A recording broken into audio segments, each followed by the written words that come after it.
जी, अस्सलाम वालेकुम। हम डिस्कस कर रहे हैं आपका सेल्स टैक्स। अभी तक हम कुछ बेसिक कॉन्सेप्ट्स, कुछ बेसिक डेफिनेशन को डिस्कस कर चुके हैं। हम ये डिस्कस कर चुके हैं कि हम किसी भी सप्लाई की वैल्यू किस तरह से क्या कर सकते हैं, डिटरमिन कर सकते हैं। अगर आपको याद हो तो हमने डिस्कस किया था कि सेल्स टैक्स कैलकुलेट करने के लिए हमें 3 चीज़ें चाहिए। एक चाहिए वैल्यू ऑफ सप्लाई, एक चाहिए सेल्स टैक्स रेट, जिसको हमने क्या करना है वैल्यू ऑफ सप्लाई से मल्टीप्लाई करके हमने क्या करना है जिस पर सेल्स टैक्स कैलकुलेट करना है। तो वैल्यू ऑफ सप्लाई को हम ऑलरेडी डिटेल में डिस्कस कर चुके हैं कि डिफरेंट कंडीशंस में, डिफरेंट केसेस में हम किस तरह से किसी भी सप्लाई की वैल्यू कैलकुलेट कर सकते हैं। मैंने उसके अलावा कुछ एग्जांपल्स भी की एक वीडियो बनाकर भी अपलोड की, जिसमें 6 एग्जांपल्स को हमने डिस्कस किया था। जिसमें हमने देखा कि हम डिफरेंट सिनेरियोज में, डिफरेंट रूल्स में जो हमने सीखे थे, किस तरह से उसको एग्जांपल में अप्लाई करके किसी भी सप्लाई की वैल्यू कैलकुलेट कर सकते हैं। तो वैल्यू कैलकुलेट करने के बाद जो हमारे पास नेक्स्ट स्टेप आता है, वो आता है सेल्स टैक्स रेट्स, कि किस केस में हमने किस रेट से क्या करना है, मल्टीप्लाई करके सेल्स टैक्स कैलकुलेट करना है। तो अब हम यहाँ पर क्या करने जा रहे हैं, डिस्कस करने जा रहे हैं कि हमारे पास सेल्स टैक्स का रेट क्या होगा। कि जो हमारे पास नॉर्मल सेल्स टैक्स के रेट्स भी है, कुछ हमें कंडीशन में स्पेशल टैक्स के रेट्स भी हैं, जो हमें लॉ यहाँ पर क्या करता है, हमें वो बताता है कि इन इन क्लासेस पे आपने क्या करना है, ये सेल्स टैक्स लगाना है, का रेट लगाना है। लेकिन यहाँ पर हमारे सिलेबस में जो सेल्स टैक्स का रेट है वो क्या है, 17% है। लॉ कहता है कि सेल्स टैक्स आपने चार्ज करना है, इस charge 17% on the value of taxable supplies made by A registered person. ठीक है, हम सारा कुछ पढ़ चुके हैं कि रजिस्टर्ड पर्सन क्या होता है, टैक्सेबल सप्लाईज क्या होती हैं, और वो सप्लाई किस तरह जनरेट हुई हैं। कोई टैक्सेबल एक्टिविटी करने के बाद क्या हुई है, अगर सप्लाई जनरेट हुई है तो फिर आपने क्या करना है, उन पर 17% क्या करना है, सेल्स टैक्स का रेट चार्ज करना है। वैल्यू ऑफ सप्लाई को आपने मल्टीप्लाई करना है। यहाँ पर वो कह रहा है paid on the value of taxable supplies. तो वैल्यू ऑफ सप्लाईज हम कैलकुलेट करना सीख चुके हैं। तो सिंपली हमने क्या करना है, वैल्यू ऑफ सप्लाई को 17% से क्या करना है, मल्टीप्लाई करना है। तो हमारे पास क्या आ जाएगा, सेल्स टैक्स आउटपुट टैक्स आ जाएगा, जो हमने क्या करना है, कस्टमर से कलेक्ट करना है। सिमिलरली हमने कहा था कि जो गुड्स पाकिस्तान में इंपोर्ट होती हैं, वो भी क्या होती है, हम सप्लाई कंसिडर करते हैं, तो उस पर भी क्या करना है, आपने 17% क्या करना है, सेल्स टैक्स चार्ज करना है। अब फिर हमारे पास नेक्स्ट है, नॉर्मली क्या होता है, आप बिजनेस क्या कर रहा होता है, गुड्स खुद भी क्या, गुड्स वो एंड कंज्यूमर को भी सेल कर रहा होता है, एंड उसके अलावा वो क्या कर रहा हो, बिजनेस को भी सेल कर रहा होता है। फॉर एग्जाम्पल अगर हम देखें तो हमारे पास यहाँ पर है, किसकी एग्जांपल लें,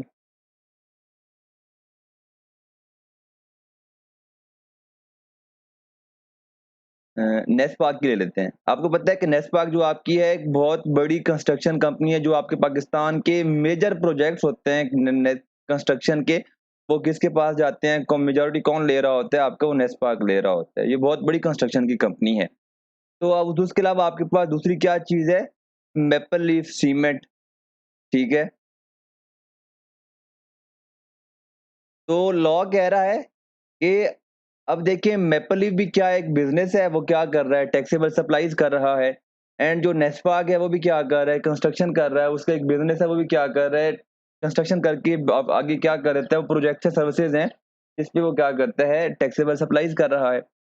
तो दोनों का लॉ क्या कहता है कि जब ऐसा पर्सन जो टैक्सेबल सप्लाईज कर रहा है, तो उसके लिए सेल्स टैक्स में रजिस्टर्ड होना मैंडेटरी है। अब रजिस्ट्रेशन का क्या प्रोसेस है, उसकी सेपरेट वीडियोस अपलोड होंगी, आप वहां से देख सकते हैं कि एक पर्सन को कब रजिस्टर होना है और किस तरह से रजिस्टर होना है।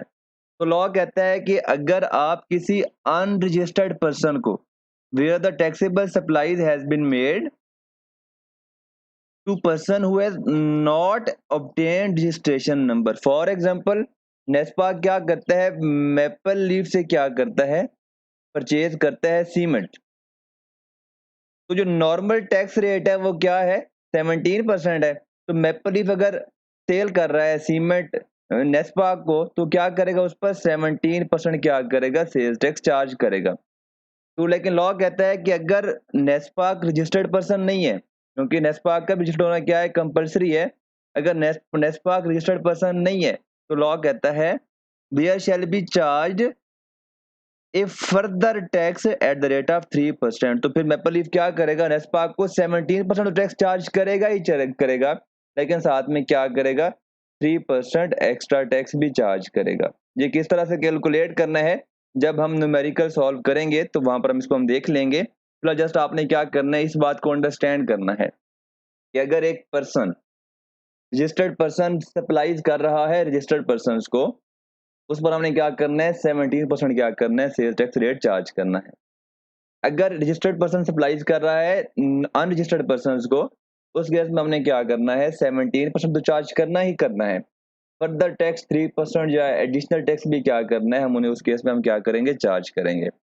तो लॉ यहाँ पर हमें फिर ऑप्शन दे रहा है कि फेडरल गवर्नमेंट के पास ये अथॉरिटी है कि वो थ्रू नोटिफिकेशन ये बता सकता है कि ये कुछ कुछ प्रोडक्ट्स हैं, ये एक लिस्ट है प्रोडक्ट्स की, ये लिस्ट है एक आइटम्स की, गुड्स की, जिन पर आपने फर्दर टैक्स चार्ज नहीं करना। तो अब गवर्नमेंट ने क्या किया हुआ है, आपको एक लिस्ट दी हुई है। उन्होंने एक एसआरओ होता है, स्टैट्यूटरी रेगुलेटरी ऑर्डर होता है, जो गवर्नमेंट क्या करती है, इशू करती रहती है, जहां पर उसको एक जरूरत पेश आती है कि हमें इस चीज को यहाँ पर डिटेल में थ्रू एक लेटर क्या करना चाहिए, क्लियर कर देना चाहिए। तो सिमिलरली 9 जुलाई 2013 को फेडरल गवर्नमेंट में एक लिस्ट ऑफ पर्संस दी है, लिस्ट ऑफ पर्संस दी है, लिस्ट ऑफ जिनको आप सेल करेंगे, सप्लाई करेंगे। गवर्नमेंट कह रही है कि अगर आप इन पर्संस को सप्लाई करें, बेशक वो अनरजिस्टर्ड भी हैं, तो आपने उन पर सेल्स टैक्स, जो एडिशनल सेल्स टैक्स है 3%, वो चार्ज नहीं करना, जस्ट आपने 17% क्या करना है, चार्ज करना है। जी, पहली कौन सी हमारे पास एक्सेप्शन है, electricity energy supply to domestic and agriculture consumers. अगर वापडा क्या करता है, जैसे कि आपके जो घर में जो लगे होते हैं, इलेक्ट्रिसिटी के कनेक्शन लगे होते हैं, मीटर लगे होते हैं, वो क्या होते हैं, डोमेस्टिक क्या होते हैं, आपके कनेक्शंस होते हैं, आप डोमेस्टिक कंज्यूमर्स हैं, जो आप घर में यूज कर रहे होते हैं। तो जो आप कर रहे होते हैं इंडस्ट्री, अगर कोई फैक्ट्री में कोई लगा हुआ है आपका, अगर एक फैक्ट्री बिल्डिंग है, एक बिजनेस है, जैसे कि मैपल लीफ है, उसमें जो इलेक्ट्रिसिटी का जो कनेक्शन लगा होगा, जो मीटर लगा होगा, उसको हम क्या कहते हैं, कमर्शियल कनेक्शंस कहते हैं। जो घरों में हम यूज कर रहे होते हैं उन्हें हम क्या कहते हैं, डोमेस्टिक कनेक्शंस कहते हैं। तो अगर इलेक्ट्रिसिटी कंपनी डोमेस्टिक कनेक्शंस पे अगर सप्लाई कर रही है, तो बेशक क्योंकि डोमेस्टिक पर्सन, अब वो अगर एक मैं हूँ, लेट्स सपोज मिस्टर तैफूर हैं, अगर वो अपने घर का कनेक्शन लगवाते हैं इलेक्ट्रिसिटी का, अब मेरा कोई ऐसा बिजनेस नहीं है कि मैं खुद को सेल्स टैक्स में जाकर रजिस्टर करवाऊं, मैं एक अनरजिस्टर्ड पर्सन हूँ। तो लॉ कहता है, तो उस केस में जस्ट उस इलेक्ट्रिसिटी सप्लाई पर जो सेल्स टैक्स चार्ज होगा, वो 17% चार्ज होगा। आपने जो एडिशनल सेल्स टैक्स होता है 3% वाला अनरजिस्टर्ड पर्सन को, वो आपने चार्ज नहीं करना। सिमिलरली अगर नेचुरल गैस जो है वो डोमेस्टिक कंज्यूमर्स को आप सप्लाई कर रहे हैं, या सीएनजी स्टेशन को आप सप्लाई कर रहे हैं, तो वो उन पर भी आपने 3% जो फर्दर टैक्स है आपने चार्ज नहीं करना। Similarly motor oil, diesel oil, ये सारी की सारी जो आपकी जो ये गुड्स हैं, जो लिस्ट उन्होंने की है, ये पर्सन हैं, इन पर भी आपने 3% फर्दर टैक्स जो है आपने चार्ज नहीं करना। और उसके अलावा कहता है गुड सोल्ड बाय रिटेलर। अगर कोई रिटेलर क्या कर रहे हैं, आप रिटेलर्स आप क्या करते हैं, रिटेलर्स के पास दो तरह के कस्टमर्स आते हैं। अब ये होते हैं कि एक होते हैं कि एंड कंज्यूमर्स, आप क्या करते हैं, किसी रिटेलर की शॉप पे जाकर डायरेक्टली वहां से क्या कर लेते हैं, परचेज करते हैं। और एक होते हैं रिटेलर के पास वो कस्टमर आते हैं जो उसके पास से परचेज करके ले जाते हैं, एंड फर्दर आगे क्या करते हैं, उनको सेल करते हैं। क्योंकि जो इस तरह से जो सेल करते हैं वो होते हैं ट्रेडर, वो बिजनेसेस होते हैं। तो लॉ क्या करता है कि जो बंदा बिजनेस कर रहा है, गुड्स में ट्रेड कर रहा है, उसने अपने आप को क्या करना है, सेल्स टैक्स में रजिस्टर करवाना है। उस पर वो क्या करेंगे, अगर वो अनरजिस्टर्ड पर्सन है तो वो क्या करेंगे, उन पर 3% क्या करेंगे, चार्ज करेंगे। लेकिन अगर एक कस्टमर रिटेलर के पास गया जो क्या है, खुद कंज्यूमर है, एंड कंज्यूमर है, तो वो उस पर्सन पे फर्दर टैक्स 3% चार्ज नहीं होगा। Supply of goods directly to end customers and consumers including food, fertilizers and vehicle etcetera, इन सब पर्सन में भी फर्दर 3% टैक्स आप चार्ज नहीं करेंगे। ये पूरी एक लिस्ट है, तो आपने क्या कर लेना है, इसको मेमोराइज कर लेना है कि ये कौन कौन से कस्टमर्स हैं, कौन कौन से पर्सन हैं, बेशक अगर वो अनरजिस्टर्ड भी हों, उन पर आप 3% सेल्स टैक्स चार्ज, जो एडिशनल चार्ज है वो क्या करेंगे, नहीं करेंगे। एक पॉइंट यहाँ पर मैं आपको बता देता हूँ, supplies covered under the fifth schedule to the sales tax act. अगर आपको याद हो कि फिफ्थ स्केड्यूल के आइटम्स कौन से हैं, अगर आप जीरो रेटेड सप्लाईज की डेफिनेशन याद करें, हमारी जीरो रेटेड सप्लाईज कौन सी होती हैं, exports and items covered in fifth schedule. मतलब ये हुआ कि अगर जीरो रेटेड सप्लाईज आप कर रहे हैं किसी अनरजिस्टर्ड पर्सन को, तो आप उस पर भी फर्दर सेल टैक्स चार्ज 3% नहीं करेंगे, वो क्या करेंगे, 0% भी आपका क्या होगा, चार्ज होगा। जी, supplies made to government, semi government and statutory regulatory bodies. अगर आप ऐसी कोई सप्लाई गवर्नमेंट बॉडीज को कर रहे हैं, तो क्योंकि वो भी रजिस्टर्ड पर्सन तो नहीं होते सेल टैक्स के साथ, तो उन पर भी आप 3% एक्स्ट्रा सेल टैक्स चार्ज नहीं करेंगे। जी, हमारे पास एक और है जो हमने लास्ट वीडियो में डिस्कस किया था कि आइटम्स इन थर्ड स्केड्यूल। तो लॉ कहता है कि जो आपके आइटम्स इन थर्ड स्केड्यूल हैं, उनमें जो आपने सेल्स टैक्स चार्ज करना है, उनकी रिटेल प्राइस पर चार्ज करना है। लेट्स सपोज अगर, अब थर्ड स्केड्यूल के आइटम्स कौन कौन से हैं, हम उनको पहले डिस्कस कर लेते हैं। ये आपके आइटम्स हैं, fruit, juices, vegetables, detergents, toothpaste, आपके अलावा मिल्की ड्रिंक्स हैं, पाउडर ड्रिंक्स हैं, आपकी चाय हो गई। ये आपकी जो टोटल 20 आइटम यहाँ पर उन्होंने लिस्ट डाउन किए हुए हैं। तो लॉ कहता है कि आपने क्या करना है, जो इनकी सेल प्राइस है, जो इनकी रिटेल प्राइस है, जो जिस प्राइस पे आपने इनको एंड कंज्यूमर को बेचना है।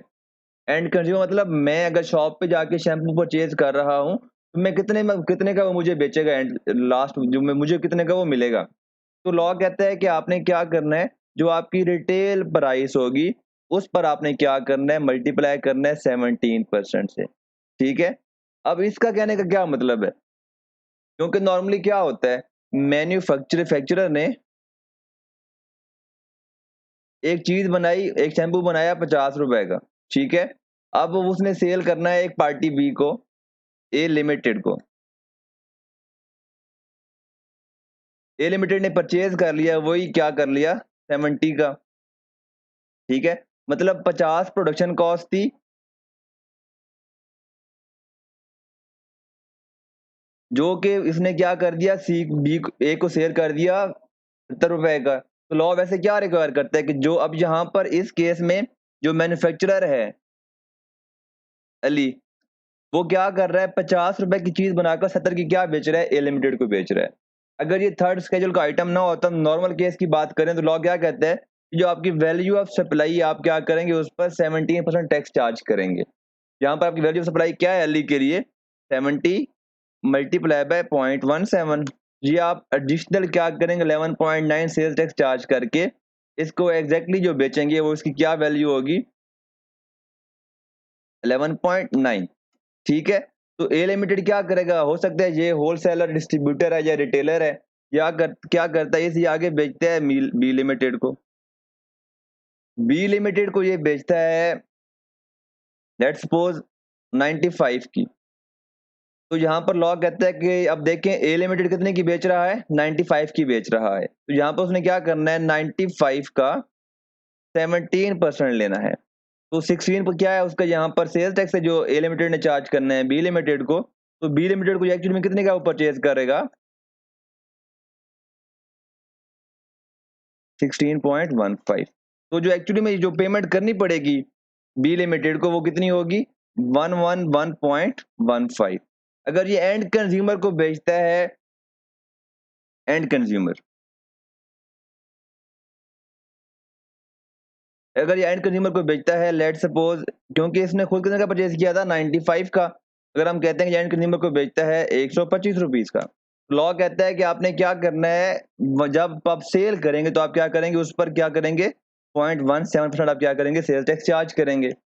तो यहाँ पर लॉ कहता है कि ये आपकी जो सेल्स की लास्ट जो सेल्स वैल्यू होगी, वो कितनी बन जाएगी, 146.25।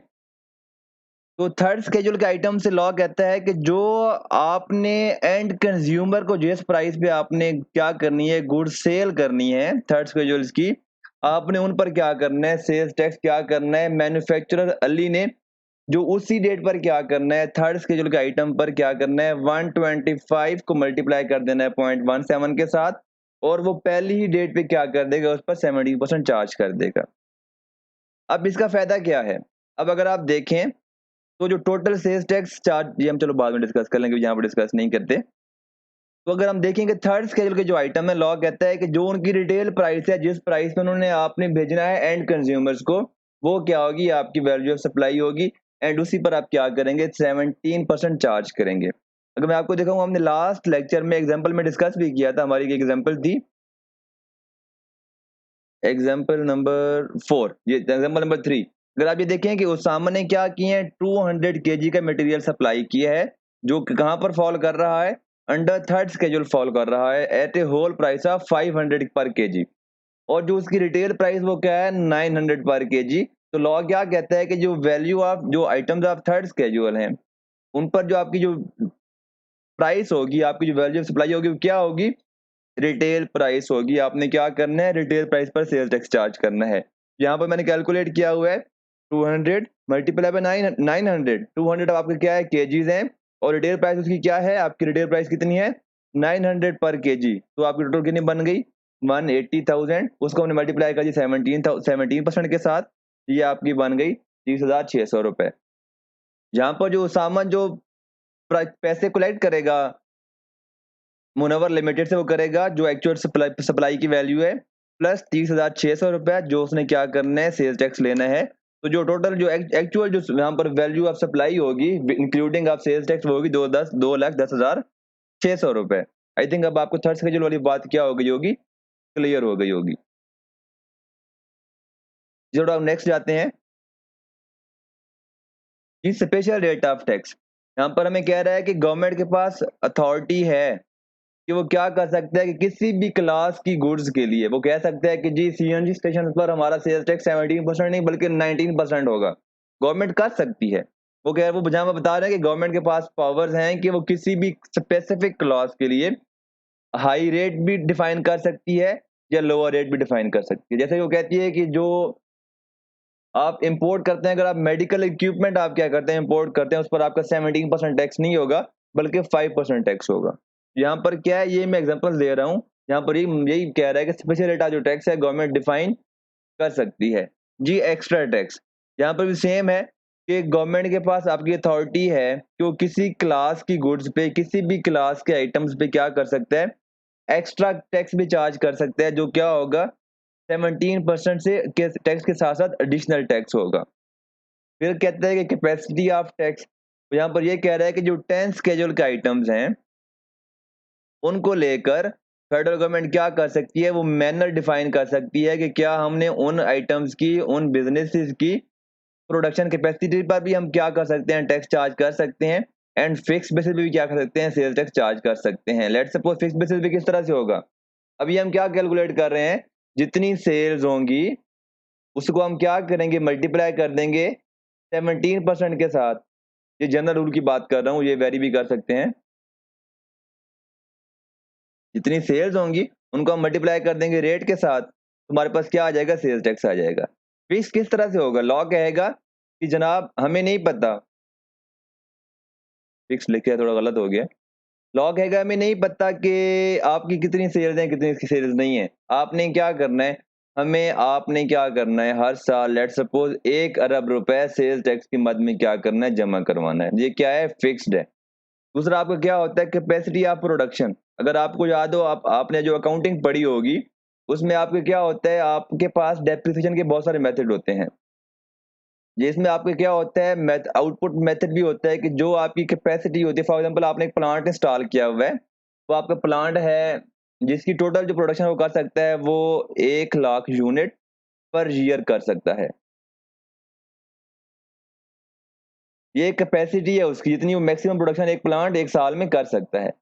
लेकिन जो आप प्रोडक्शन करेंगे वो आपकी मार्केट में डिमांड के अकॉर्डिंगली होगी, कि अगर आप प्रोडक्शन करते हैं, लेट्स सपोज अगर आपकी मार्केट में सेल्स की डिमांड है 50,000 यूनिट्स, तो आप क्या करेंगे, पूरे साल में 50,000 यूनिट से क्या करेंगे, प्रोडक्शन उसकी करेंगे। लेकिन लॉ कह सकता है कि जनाब आपकी जो कैपेसिटी है वो एक प्लांट की 1 लाख यूनिट है, तो 1 लाख यूनिट की प्रोडक्शन पे हम कह सकते हैं कि जो आपकी कॉस्ट होगी, आपने क्या करना है, उसका 17% या 18% जो भी रेट डिफाइन कर दे, उस तरह से भी क्या कर सकते हैं, वो कैपेसिटी की बेस पे भी क्या कर सकते हैं, सेल्स टैक्स चार्ज कर सकते हैं। जी, tax on supply to CNG station, जब कोई ये oil related company CNG station को अगर सप्लाई कर रही है, उसका क्या सीन होगा। In case of supply of natural gas to CNG station, the gas transmission and distribution company shall charge tax from the CNG station at the rate of 17% on the value of supply to the CNG consumer। जी, यहाँ पर वही वाली बात है, यहाँ पर कह रहा है सीएनजी कंज्यूमर्स। लेट सपोज एक कंपनी है,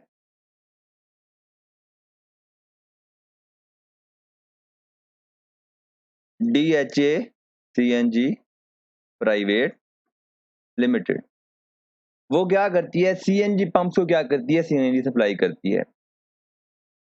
एक और हमारे पास पंप है, पेट्रोल पंप है, अल्फा सीएनजी पंप, ये पंप हो गया। अच्छा, अल्फा सीएनजी पंप। अब डीएचए सीएनजी क्या करेगा,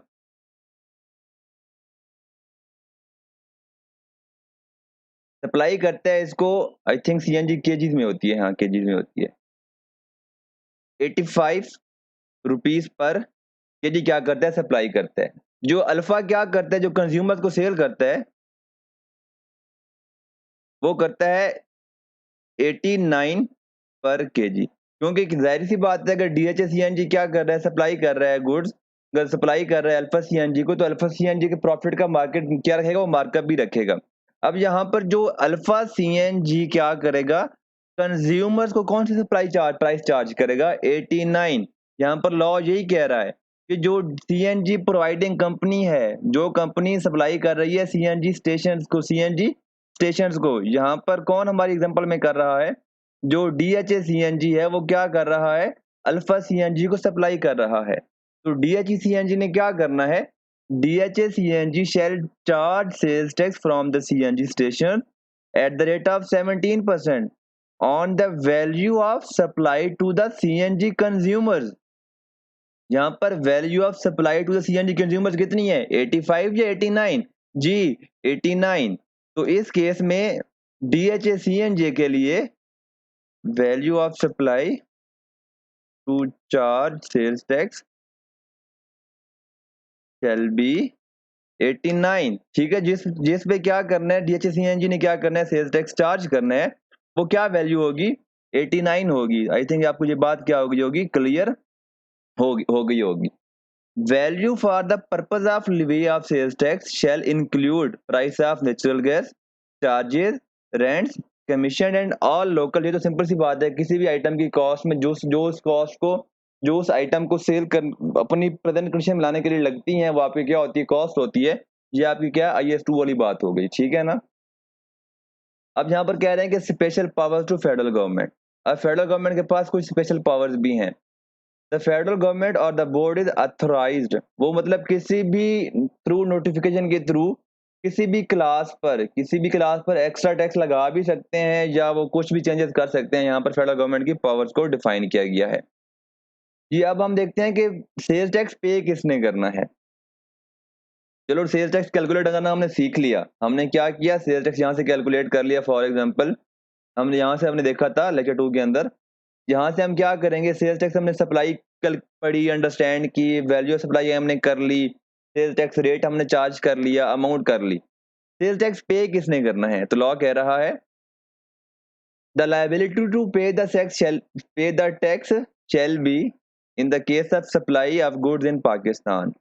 जो पर्सन सप्लाई कर रहा है, of the person making the supply, जाहिर सी बात है जो बिजनेस सेल कर रहा है, तो जो सेलर होगा, जो सप्लायर होगा, वो क्या करेगा, सेल्स टैक्स चार्ज करेगा। जो बायर होगा, वो क्या करेगा, सेल्स टैक्स पे करेगा। तो लायबिलिटी टू पे सेल्स टैक्स, गवर्नमेंट को किसने सेल्स टैक्स पे करना है, यहाँ पर बात हो रही है कि गवर्नमेंट को किसने सेल्स टैक्स पे करना है। जी, ए लिमिटेड,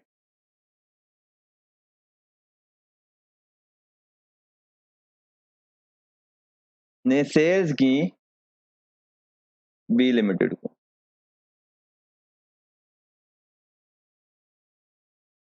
₹1000 की।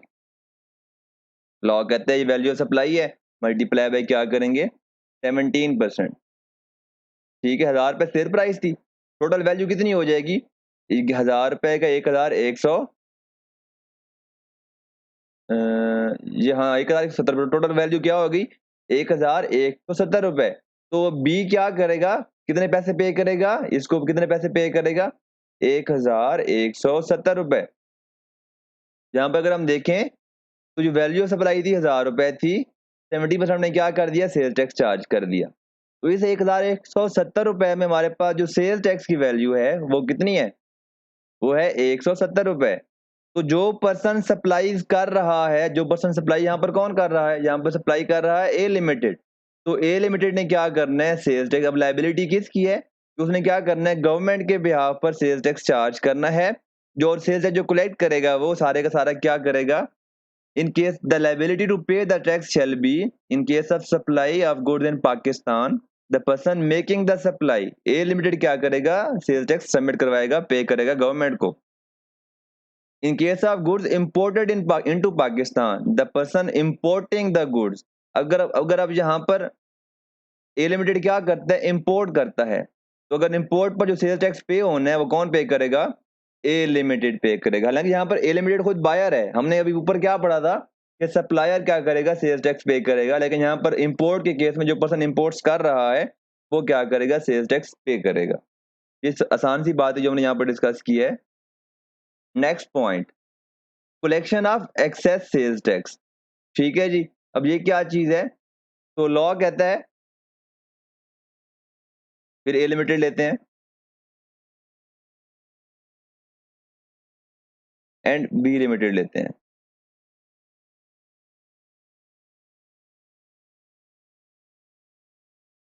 हुआ क्या कि ए लिमिटेड ने बी लिमिटेड को सेल्स की, सप्लाई की वैल्यू कितनी थी 1,00,000 रुपए,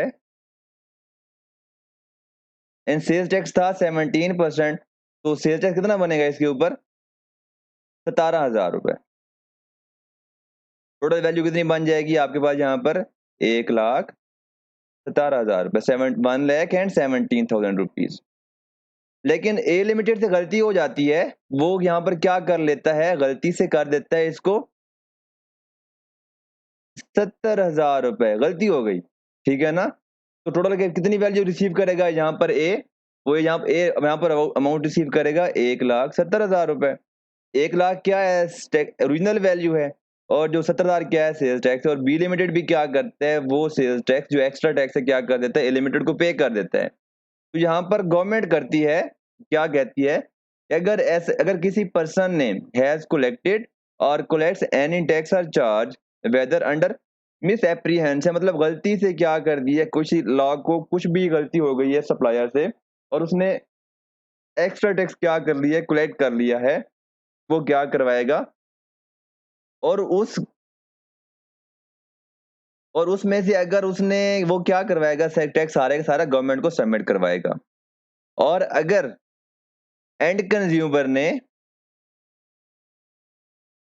इन 1,00,000 में से अगर 60,000 की जो गुड्स हैं वो क्या कर ली हैं, कंज्यूम कर ली हैं, ठीक है, और बाकी 40,000 की क्या बच गई, अभी उसने क्या की है, कंज्यूम नहीं की, तो जो प्रोपोर्शन टैक्स का 40,000 के हिसाब से बनेगा वो आप क्या कर देंगे, रिफंड करेंगे। जो उसने क्या कर दिए हैं, 60,000 के हिसाब से कंज्यूम कर लिए हैं, उन पर जो सेल्स टैक्स आपका बन रहा होगा वो आप क्या कर देंगे, गवर्नमेंट को सबमिट करवा देंगे। फॉर एग्जाम्पल यहाँ पर हम देखते हैं, Hassan Limited under misapprehension collected additional sales tax of rupees 1 lakh from one of its customers. 65% of the goods on which additional sales tax are collected are still lying with the customer as unsold stock. यहाँ पर 65% जो मतलब 65,000 जो आपकी amount बनती है उस sales tax वाली, वो अभी क्या है, गुड्स जो है कंज्यूमर के पास अवेलेबल हैं, कस्टमर के पास अवेलेबल हैं। तो हमने क्या कहा था कि जितने सेल्स टैक्स की अमाउंट की गुड्स कंज्यूम हो गई हैं वो आप क्या कर देंगे, गवर्नमेंट को जमा करवा देंगे। जो जितनी अभी रिमेनिंग है, बची हुई हैं, वो आप क्या कर देंगे, रिफंड कर देंगे। In the above scenario, since 65% of the stock on which excess tax of 65,000 was collected is still unsold, Hasan limited should return this amount to its customer. मतलब जो 65,000 का एडिशनल टैक्स था, एक्स्ट्रा टैक्स था, यहाँ पर गलती से कलेक्ट कर लिया था, क्योंकि अभी तक वो गुड्स उसके पास अनसोल्ड है, वो कस्टमर को वापस कर दे। However, the balance amount of rupees 35,000 जो कि यहाँ उन्होंने क्या कर दिए, कंज्यूम कर दिए, जो कि क्या हो गई है, जिसका जो इफेक्ट था वो एंड कंज्यूमर को पास हो गया है, तो जो अमाउंट है 35,000 क्या कर दें, फेडरल गवर्नमेंट को पे कर दें। अब इसकी लॉजिक क्या बनती है, हम डिस्कस करते हैं, चलिए थोड़ा सा अंडरस्टैंड करते हैं इसको। ए लिमिटेड, बी लिमिटेड, वही एग्जांपल जो हम अभी कर रहे थे। अब ए लिमिटेड ने क्या कर दिया है, एक्स्ट्रा टैक्स चार्ज कर दिया। लेट सपोज 1 लाख की हमारे पास सेल थी, हमने क्या कर दिया, 70,000 रुपए गलती से क्या कर दिया, टैक्स चार्ज कर दिया। ये बन गई 1,70,000 रुपए। ठीक है। अब बी लिमिटेड ने क्या करना है इन गुड्स का, उसका अगर बिजनेस है, उसने क्या करना है, सी लिमिटेड को आगे वो सेल कर देता है। वो आगे अगर वो आगे सेल करता है तो वो क्या करेगा, 1,70,000 रुपए पे क्या करेगा, 17% सेल टैक्स चार्ज करेगा। ठीक है, आई समझ। तो अगर वो आगे सेल कर देते हैं तो जो 70,000 वाला इम्पैक्ट था, जो इफेक्ट था, जो बी लिमिटेड पर पड़ा था, उसने क्या कर दिया, वो क्या कर दिया, आगे ट्रांसफर कर दिया है। यहाँ पर इसलिए कह रहे हैं कि अगर जो एक्स्ट्रा टैक्स वाला जो अगर वो जो मसला है, जो एक्स्ट्रा टैक्स है, अगर वो आपके कस्टमर ने आगे ट्रांसफर कर दिया है, तो मतलब क्या हुआ कि अब आपके कस्टमर को तो कोई मसला नहीं है, तो इसलिए वो आप क्या कर देंगे, सारा का सारा गवर्नमेंट को पे कर देंगे।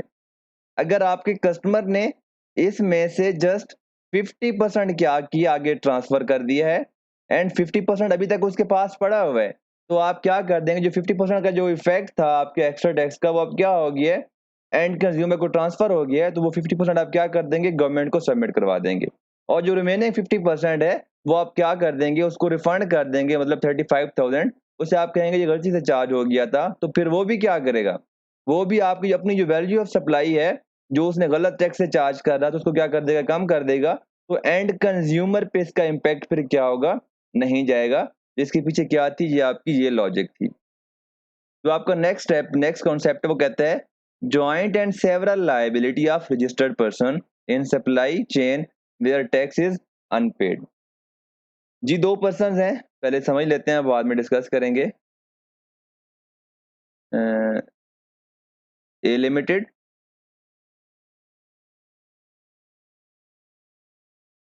एंड बी लिमिटेड, दोनों क्या है, रजिस्टर्ड पर्सन है, ये भी रजिस्टर्ड पर्सन है और ये भी क्या है, रजिस्टर्ड पर्सन है। अब यहाँ पर ए क्या कर रहा है, परचेज कर रहा है 1 लाख रुपए की गुड्स। ठीक है, यहाँ पर ये है बायर और ये है आपका परचेजर, ये आपका कौन है, सेलर। तो ये किसने, बी ने क्या करना है, सेल टैक्स चार्ज करना है इसके ऊपर 17%। अगर बी 17% टैक्स चार्ज करने के बाद गवर्नमेंट को सेल टैक्स पे नहीं करता, और ए को इस बात का पता है कि जो बी है टैक्स मुझसे तो ले लेता है लेकिन गवर्नमेंट को सबमिट नहीं करवाता, तो इसके बारे में लॉ देखें क्या कहता है। लॉ कहता है where a registered person receiving a taxable supplies from another registered person, जैसे अभी A limited and B limited, person is in the knowledge or has reasonable grounds to suspect that some or all of the taxable tax payable in respect of that supply। मतलब ये हुआ, यहाँ पर जो 17,000 का tax बन रहा है टोटल, अगर वो सारे का सारा या इसमें से कुछ भी टैक्स उसको ए को लग रहा है कि बी गवर्नमेंट को सबमिट नहीं करवाएगा, तो लॉ कहता है, तो उस केस में अगर ए लिमिटेड गवर्नमेंट को नहीं बताता तो फिर क्या होगी, ये लाइबिलिटी क्या होगी, दोनों की इक्वल होगी। Such person as well as the person making the taxable supply shall be jointly and severally liable for the payment of such unpaid amount of tax। तो ये थी आज की हमारी आज की डिस्कशन। चलो हम बाकी जो डिस्कशन हैं वो नेक्स्ट वीडियो में डिस्कस करेंगे, हमने किस तरह से सेल टैक्स चार्ज करना है और कैलकुलेट करना है। अगर आपकी कोई क्वायरीज हो, आपका कोई क्वेश्चन हो, तो आप क्या कर सकते हैं, डिस्कस कर सकते हैं, पूछ सकते हैं।